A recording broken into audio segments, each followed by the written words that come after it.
This is Tibet This Week, a weekly feature in English that tells you about this week's news on Tibet, His Holiness the Dalai Lama, and the Central Tibetan Administration. Today's headlines. His Holiness the Dalai Lama has the highest consensual moral authority, says former Indian minister. President of Central Tibetan Administration seeks support for middle way approach in New Zealand and Australia. Sikyong speaks on his vision for Tibet with ABC National Radio. Members of the United States House of Representatives call for concrete actions for the rights of Tibetans. University of Wyoming hosts talk on history of Tibet. Reports from overseas offices of Tibet.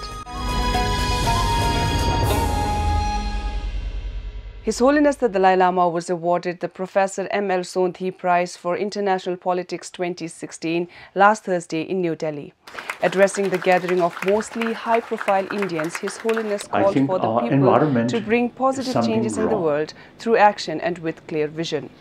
Now it is humanity's responsibility to change that, not through preaching, not through prayer, but through action.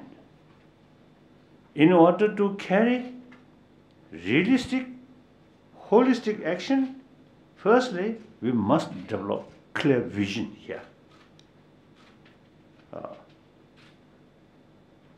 And not only mere just a vision, we need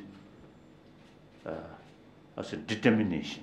Speaking on Rising India, His Holiness said the country is an example of existence of religious harmony and that coming into exile has been a blessing in disguise, for it has provided him with a lot of opportunities to learn.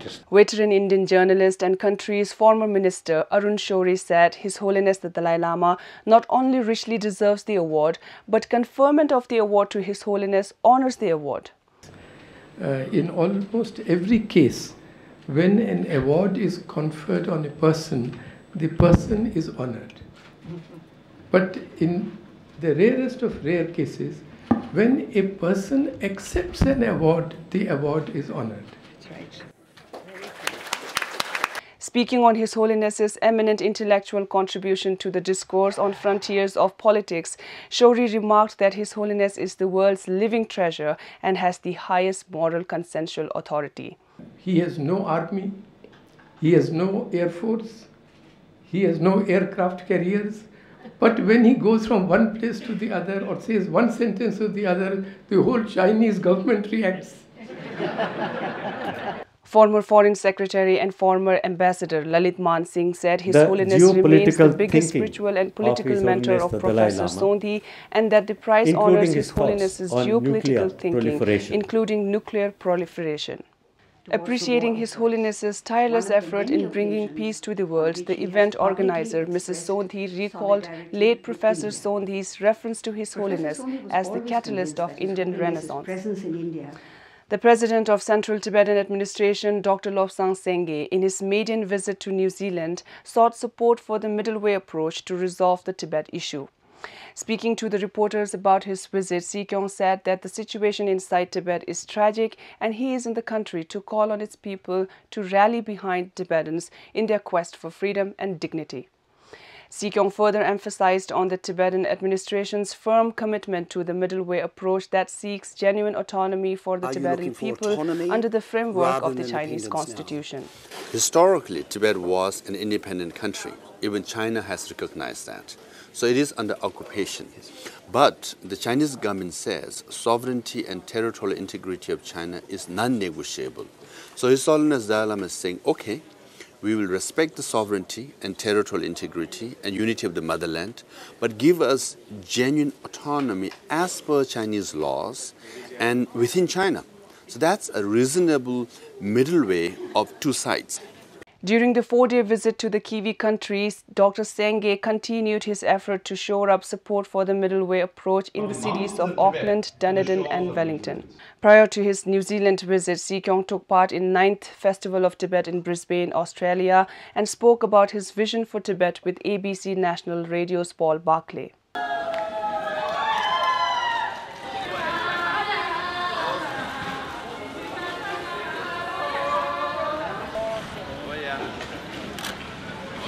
Thank you. Ladies and gentlemen, please welcome Honorable Sikyong Dr.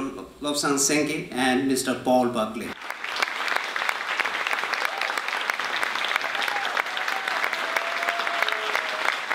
China wields a lot of influence, strategic and economic, in a country like Australia. There are good people in Australia who are supporting us, who are with us, and also a small message to Beijing.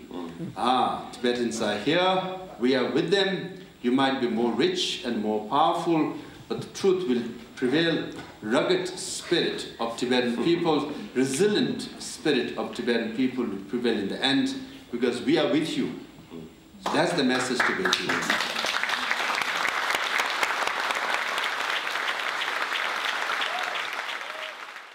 On Tuesday this week, the United States Congressman Jim McGovern and Congresswoman Ileana Ros-Lehtinen drew attention to the deteriorating human rights situation inside Tibet in the House of Representatives. Displaying a large portrait of His Holiness the Dalai Lama, the representatives urged the Trump administration to appoint a special coordinator for the Tibetan issues.